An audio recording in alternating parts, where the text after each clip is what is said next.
إن الحمد لله نستعينه ونستغفره ونعوذ به من شرور أنفسنا ومن سيئات أعمالنا. من يهده الله فلا مضل له ومن يضلل فلا هادي له. أشهد أن لا إله إلا الله وحده لا شريك له وأشهد أن محمدا عبده ورسوله الكريم. اللهم صل وسلم على نبينا المصطفى محمد وعلى آله وأصحابه أجمعين. أما بعد، فيا عباد الله اتقوا الله وقولوا قولا سديدا يصلح لكم أعمالكم ويغفر لكم ذنوبكم ومن يطع الله ورسوله فقد فاز فوزا عظيما. أعوذ بالله من الشيطان الرجيم. بسم الله الرحمن الرحيم. قل هل ننبئكم بالأخسرين أعمالا الذين ضل سعيهم في الحياة الدنيا وهم يحسبون أنهم يحسنون صنعا. Segala puji bagi Allah, kemudian salawat dan salam kepada Rasulullah, pada keluarga dan seluruh sahabat-sahabatnya. Jemaah-jemaah yang dimuliakan Allah Subhanahu wa taala, di dalam surah Al-Kahfi Allah Subhanahu wa taala menyebutkan bahwa Allah mengatakan kepada Nabi kita, "Qul hal nunabbi'ukum bil akhsarina a'mala." Muhammad, perlukah aku kabarkan kepadamu tentang orang-orang yang merugi amalnya? Siapakah mereka? Alladzina dhalla sa'yuhum fil hayati dunya wa hum yahsabun annahum yuhsinuna sun'a. Yaitu mereka yang beramal habis-habisan di dunia, tapi kemudian sia-sia amalan mereka, dan ketika di akhirat mereka mengira bahwa mereka telah berbuat banyak untuk menghadapi akhirat. Jemaah Allah, dalam ayat ini Allah ingin mengingatkan kita, berhati-hatilah dengan amalan kita yang dihapus oleh Allah. Lalu kita mengira bahwa kita telah berbuat amal yang baik. Kita mengira bahwa di dalam catatan amal kita penuh dengan pahala haji, umrah. Bahkan kita mengira hampir setiap tahun Lailatul Qadar mungkin akan memenuhi catatan amal kita. Berhati-hatilah ketika kita bertemu Allah, ternyata tidak ada yang kita harapkan itu. Ternyata kosong dalam catatan amal. Dan salah satunya orang-orang yang dihapus amalnya oleh Allah adalah mereka yang mengakhiri hari-hari akhirnya sebelum datang kematian dengan amalan yang buruk. Kadang-kadang orang tidak merasa, dikala umurnya yang semakin senja, dia kembali terjebak ke dalam amalan buruk. Padahal amalan buruk inilah yang menghabiskan semua amalnya yang telah dia lakukan di masa mudanya. Maka Allah beri contoh dalam surah Al-Baqarah ayat 266. Kata Allah, "Ayawaddu ahadukum an takuna lahu jannah min nakhilin wa a'nab tajri min tahtiha al-anhar." Kata Allah, "Ayawaddu ahadukum an takuna lahu jannah." Tidakkah engkau menginginkan bahwa engkau mempunyai satu bidang kebun yang di dalamnya ada kebun kurma, di dalamnya engkau penuhi dengan anggur, tajri min tahtihal anhar, lalu di bawahnya ada sungai-sungai yang mengalir, lahu fiha min kulli samarat, lalu engkau pun mempunyai segala macam buah-buahan selain kurma dan anggur tersebut. Jadi begitu indahnya kebun ini, kata Allah Subhanahu wa taala, begitu indahnya. Semua buah ada di dalamnya. Dan kita menginginkan kurma dan anggur menjadi dominan. Lalu dengan air yang begitu baiknya, irigasi yang begitu sempurnanya, ada sungai-sungai yang mengalir di bawahnya. Lalu Allah Subhanahu wa taala menyebutkan wa lahu zurriyyatun du'afa asabahu al-kibar wa lahu zurriyyatun du'afa. Dan orang yang punya kebun ini umurnya telah lanjut, umurnya telah tua. Wa lahu zurriyyatun du'afa, tapi dia hanya mempunyai anak-anak dan cucu-cucu yang du'afa, yang masih kecil-kecil. Jadi belum bisa mandiri, semua masih berpegangan pada kebun ini. Lalu apa yang terjadi? Allah kirimkan tiba-tiba kepada kebun ini i'sarun fihi narun fahtaraqat. Tiba-tiba Allah kirimkan angin yang begitu kencang disertai dengan api. Terbakarlah kebun ini semuanya. Hancurlah segala keadaan. Kadzalika yubayyinullahu lakumul ayat la'allakum tatafakkarun. Begitulah Allah menjelaskan ayat-ayatnya agar engkau berfikir, kata Allah. Nah, jemaah maka Allah menghadapi ayat ini, Baqarah 266 ini, Umar bin Khattab pernah mengumpulkan sahabat di dalam masjid. Lalu Umar bertanya, ini hadis riwayat Bukhari. Umar bertanya, siapa di antara kalian yang memahami maksud ayat Al-Baqarah 266 tadi, yaitu ayawaddu ahadukum an takuna lahu jannah? Siapa di antara kalian yang paham ini? Semua diam. Dan akhirnya semua menjawab, wallahu a'lam, kami tidak tahu, hanya Allah yang tahu. Lalu Umar merasa sedikit emosi karena penasaran, dia ingin mengetahui ayat ini. Lalu dia berkata, jawablah, bilang saja tidak tahu, atau salah seorang di antara kalian saja, beritahukanlah aku apa maksud ayat ini. Jadi Umar walaupun jadi Amirul Mukminin, tetap sifatnya kalau ingin mengetahui kebenaran, tetap dia merendahkan diri, tidak malu untuk bertanya ke sahabat yang lain. Umar memaksa, salah seorang di antara kalian, beritahukan aku. Lalu akhirnya Ibnu Abbas, sepupu Nabi SAW, menunjukkan tangannya, lalu dia berkata, aku sedikit mengetahuinya wahai Amirul Mukminin.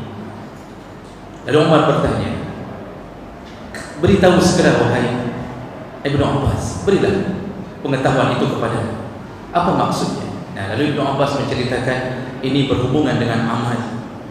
Ayat ini berhubungan dengan amalan. Amalan apa yang kau maksud? Lalu Ibnu Abbas mengatakan, inilah orang-orang yang mempunyai amalan begitu banyaknya, dan dia berpangku tangan ke amal tersebut, sebagaimana cucu-cucu dan anak-anak yang belum bisa mandiri juga berpangku tangan pada kebun tersebut, artinya berpangku tangan pada amal tersebut. Tapi ketika masa tuanya, tiba-tiba dia jatuh ke dalam maksiat. Di saat jatuh ke dalam maksiat, maka seperti Allah membakar kebunnya, begitulah Allah membakar amalnya. Dan akhirnya apa yang terjadi? Fahtaraqa, semuanya hangus. Lalu dia masuk neraka karena su'ul khatimah. Jemaah melakukan Allah, hati-hati dengan ancaman ini. Allah ingin mengabarkan kepada kita bahwa kita yang hari ini telah memumpuk-mumpuk amal, kita yang hari ini disibukkan dengan melakukan semua ibadah, kita tidak tinggalkan jamaah, kita berpuasa Ramadan, kita bahkan menambahinya dengan puasa-puasa sunnah. Selain zakat yang wajib, Masya Allah, sedekah kita luar biasa. Kita bangun masjid, kita infakkan apapun yang ada. Tapi kita menghiasi hari-hari tua kita dengan amalan yang buruk. Ada yang mungkin setelah beramal cukup banyak, tapi kemudian dia berbuat buruk kepada anak dan istrinya. Dia tinggalkan anak dan istrinya, dia tidak beri nafkah. Dia tinggalkan anak-anaknya. Ini amal buruk sebelum meninggal, maka Allah hancurkan semua amalan. Rugilah dia di saat menghadap Allah. Dan ketika itu dia tidak mampu lagi untuk membangun amal yang baru. Kenapa? Fa'asabahul kibar, dia telah tua. Kalau masih muda hancur kebun, kita bisa buat yang baru. Ini sudah tua, tiba-tiba semua yang kita simpan hancur. Sedangkan kita sudah lemah. Anak dan cucu tidak bisa diharapkan. Mereka du'afa, mereka masih kecil-kecil, tidak mampu untuk mencari nafkah untuk kita. habislah segala-galanya. Sudah tua, tidak bisa membangun bisnis yang baru, tidak bisa beramal dengan amalan yang baru, lalu tiba-tiba meninggal. Di saat itulah kita masuk ke dalam golongan manusia yang paling merugi. Inilah yang selalu kita ingatkan. Kita sudah beramal habis-habisan, tapi kemudian setelah Ramadan kita kembali berbuat amal buruk. Ini menyebabkan seandainya kita meninggal setelah melakukan amal buruk tersebut, maka catatan Allah adalah catatan yang terakhir. Sedangkan Allah mengatakan, wala tamutunna illa wa antum muslimun. Janganlah engkau mati kecuali dalam keadaan sedang melakukan amal orang Islam. Jemaah melakukan Allah, lihat ayat Ramadan. Banyak orang yang tidak membaca lengkap satu paragraf tentang ayat-ayat Ramadan. Ayat tentang Ramadan itu dimulai dari 183 sampai 188. Itu satu paragraf. Allah memulai dengan ya ayyuhalladzina amanu kutiba alaikumus-shiyam. Lalu di ujung ayat tersebut Allah katakan la'allakum tattaqun, semoga setelah Ramadan bertambah takwa. Takwa itu selain melakukan amal yang diperintah sekaligus meninggalkan larangannya. Salat sudah, semuanya sudah, tapi sudahkah kita meninggalkan larangannya? Mungkin ini yang belum. Kita mengira takwa itu hanya melakukan amal, tapi lupa meninggalkan yang dilarang. Jadi Allah katakan semoga setelah Ramadan engkau bertambah takutmu kepada Allah sehingga engkau meninggalkan pekerjaan maksiatmu. Itu ayat 183. Tapi paragraf tentang Ramadan ditutup sebelum kalimat yas'alunaka 'anil ahillah. Apa ayatnya? Wala ta'kulu amwalakum bainakum bil batil wa tudlu biha ila al-hukam litakulu fariqan min amwalin nas bil ismi wa antum ta'lamun. Apa kata Allah? Jangan engkau makan harta sesamamu dengan cara yang batil. Lalu engkau membawa kasusmu kepada hakim, lalu engkau menyogok hakim tersebut untuk memenangkan perkara, padahal engkau tahu bahwa engkau telah melakukan dosa. Allah tutup ayat Ramadan dengan satu maksiat yang akan paling sering dilakukan oleh seorang hamba, yaitu memakan harta sesama kita. Jadi kalau kita korelasikan, Allah katakan di ayat yang pertama, semoga setelah Ramadan engkau bertambah takut ke Allah. Salah satu yang menyebabkan orang bisa makbul Ramadannya, ciri-cirinya setelah Ramadan dia meninggalkan maksiat. Maksiat apa yang paling besar dilakukan oleh hamba, terutama di akhir zaman? Memakan harta orang lain dengan cara batil. Maka ternyata yang paling banyak menjatuhkan kita ke dalam maksiat setelah Ramadan, kita masih terus bermuamalah dengan dunia ekonomi yang sifatnya haram. Maka berulang-ulang khatib mengatakan dimanapun, jangan lanjutkan makan riba. Berhentilah dari dunia kredit mengkreditkan. Berhentilah dari urusan-urusan membuat orang lain terzalimi. Berhentilah dari membuat sebuah pekerjaan yang itu kita sudah mendapatkan gajinya, lalu setiap pembuatan kartu kita minta uang Rp50.000 tambahan dari hasil kerja kita, padahal kita telah punya gaji. Berhentilah daripada membuat semua amalan yang merugikan orang lain. Berhentilah daripada menyogok amalan tertentu, pekerjaan tertentu yang sebenarnya nama orang lain yang muncul di situ. Karena kita menyogoknya, muncul nama kita. Kita telah memakan hartanya, kita telah memakan gajinya bertahun-tahun. Janganlah berkhianat di dalam pekerjaan kita. Jangan melakukan hulul. Jangan buat istana di dalam istana. Masya Allah, seseorang bekerja dalam satu kantor, lalu dia mengambil gaji di luar kantor itu lagi, sedangkan dia tidak pernah masuk ke dalam kantor tersebut, sedangkan banyak orang yang menunggunya untuk menyelesaikan pekerjaannya. Dia telah melakukan semua pekerjaan yang berbau muamalah maliyah, berbau muamalah keuangan. Dan itulah amalan yang paling hebat dilakukan oleh seorang hamba yang bentuk maksiat setelah Ramadan. Maka seandainya orang hari ini habis-habisan dalam Ramadan, ada yang i'tikaf, merindukan Lailatul Qadar, menempel di dalam catatan amalnya, setelah Ramadan dia kembali melakukan amal-amal maksiat, maka itulah yang Allah katakan, maukah engkau beritahu Muhammad siapa yang paling rugi di akhirat? Yaitu mereka orang-orang yang melakukan amal baik di dunia, tapi ternyata sia-sia di hadapan Allah Subhanahu wa taala. Dan Ramadan mendidik ini. Ramadan mendidik setelah 30 hari kita bersama Allah, terus-terusan bersama Allah. Kita tahan lapar dan minum kita. Kita basahkan bibir kita dengan Al-Quran. Kita basahkan bibir kita dengan zikir. Kita tahan kelopak mata kita agar tidak jatuh di tengah malam hanya demi mengharapkan surga. Tapi kita lupa, akhirnya kita neraka juga. Kenapa? Kita lanjut kembali maksiat setelah Ramadan. Maka doakan Allah, jangan sampai menyia-nyiakan amal. Apalagi kita yang telah beruban, apalagi kita yang di atas 60 tahun, yang kata Abu Hurairah umur umat Muhammad hanya antara 60 sampai 70 tahun saja. Bersiap-siaplah menghadap Allah, istiqamahlah dalam amal kita. Jangan sampai hancur kita di akhirat hanya karena menyelingi akhir hidup dengan su'ul khatimah. Mudah-mudahan ini bermanfaat bagi kita untuk mengingat-ingat perjuangan kita menuju ke surga Allah Subhanahu wa taala. Barakallahu li wa lakum fil Qur'anil 'azim wa nafa'ani wa iyyakum bima fihi minal ayati wa zikril hakim wa taqabbalallahu minni wa minkum tilawatahu innahu huwas samiul 'alim.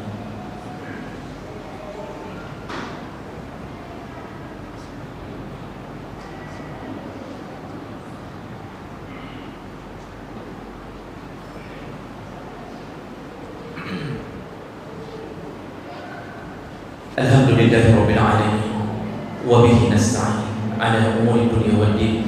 Asyhadu an la ilaha illallah wahdahu la syarika lah wa asyhadu anna Muhammadan 'abduhu wa rasuluhul karim. Allahumma shalli wa sallim ala nabiyyina Mustafa Muhammadin wa ala alihi wa ashabihi ajma'in. Amma ba'd. Fa ya ibadallah, ittaqullaha haqqa tuqatih wa la tamutunna illa wa antum muslimun. A'udzu billahi minasy syaithanir rajim. Bismillahirrahmanirrahim. Wal 'asri innal insana lafi khusr illa alladhina amanu wa 'amilus shalihat wa tawassaw bil haqq wa tawassaw bis sabr. Allahumma ighfir lil muslimina wal muslimat wal mu'minina wal mu'minat al ahya'i minhum wal amwat wa tabi' bainana wa bainahum bil khairat wa taqabbal ya sami'un qaribun mujibud da'wat.